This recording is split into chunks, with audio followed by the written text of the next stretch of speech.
Hello friend, welcome back to my channel Piya lifestyle. তোমরা সবাই কেমন আছো? আশা করি ভালো আছো। আমিও বেশ ভালো আছি। এখন বাজে বিকেল 4টে মতো, আর আমি বসে গেছি ঠাকুরের বাসনগুলো নিয়ে মাজতে। এদিকে আকাশের দিকেও বারবার করে তাকাচ্ছিলাম, তার কারণ প্রচণ্ড মেঘ করেছে, বৃষ্টি হওয়ার সম্ভাবনাও ছিল। তাই মনে মনে ভাবছি বাসনগুলো কত তাড়াতাড়ি মেজে তোলা যায়। এই বাসনগুলো সব পুজো হওয়ার আগেও একবার মাজা হয়েছিল, আর পুজো হওয়ার পরে যেহেতু বাসনগুলোতে একটু প্রসাদ লেগেছিলো, তাই এগুলো সব আবার পরিষ্কার করে ধুয়ে তুলে রাখবো। এদিকে আমার বাসন মাজা কমপ্লিট হয়ে গেছে, তাই ধুতে চলে গেছিলাম।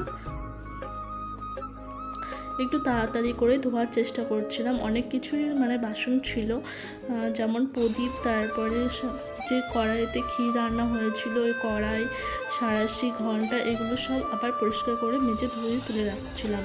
এইগুলোও দেখো আমার সব মাজা হয়ে গেছে, এখন আমি এগুলোও ধুয়ে নিচ্ছি।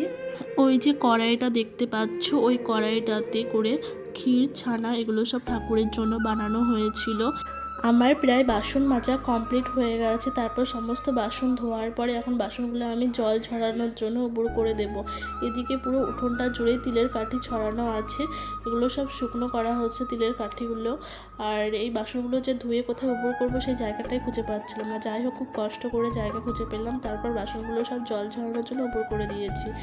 আর এই দেখো, এই জায়গাটাই উপর করে দিয়েছি। এদিকে পুরো উঠোনটা জুড়ে দেখো তিলের কাঠি ভর্তি করা আছে। বাসনগুলো ধুয়ে তুলতে আমার প্রায় 6টা বেজে গেছিলো। তারপর চলে এসেছিলাম সন্ধ্যা দেওয়ার জন্য। আজকে যেহেতু বাড়িতে পুজো হয়েছিল, তাই নারায়ণের ঘরটা এদিকে পাতা হয়েছিল, আর আমাদের ঠাকুর ঘরটা একটু ছোটোর ভেতরে, তাই আমার একটু অসুবিধাই হচ্ছিল। যাই হোক, আমার গোপাল সোনার সেবা দেওয়ার পর প্রদীপ ধরিয়ে নিলাম। তারপর তুলসী তলায় চলে এসেছি সন্ধ্যাটা দেওয়ার জন্য। বিকালে প্রচণ্ড মেঘ করেছিল, মনে হচ্ছিল বৃষ্টি নামবে, কিন্তু বৃষ্টি তো এক ফোঁটাও নাই। এদিকে প্রচণ্ড গরম পড়ছে।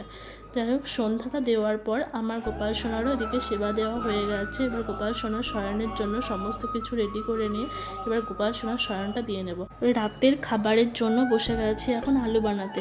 আজকে যেহেতু পূর্ণিমা, তাই আমাদের বাড়িতে আজকে কেউ ভাত খাবে না। বিকেলে মা ময়দাটা মাখিয়ে রেখেছিল, তারপর আমি আলুটা বনিয়ে দিয়ে মা বললো লুচিগুলো সব বেলে দেওয়ার জন্য। আর মা এদিকে ভাজছিল আর আমি এদিকে লুচিগুলো সব বেলে দিচ্ছিলাম।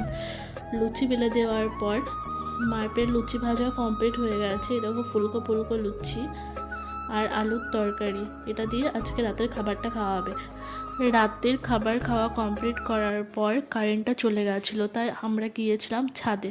আর ছাদে আজকে পূর্ণিমার চাঁদটা কত সুন্দর লাগছে। আজকের ভিডিওটা ভালো লাগলে অবশ্যই লাইক করো, কমেন্ট করো, আর যারা নতুন আছো তারা চ্যানেলটা সাবস্ক্রাইব করে দিও। শুভরাত্রি সকলকে।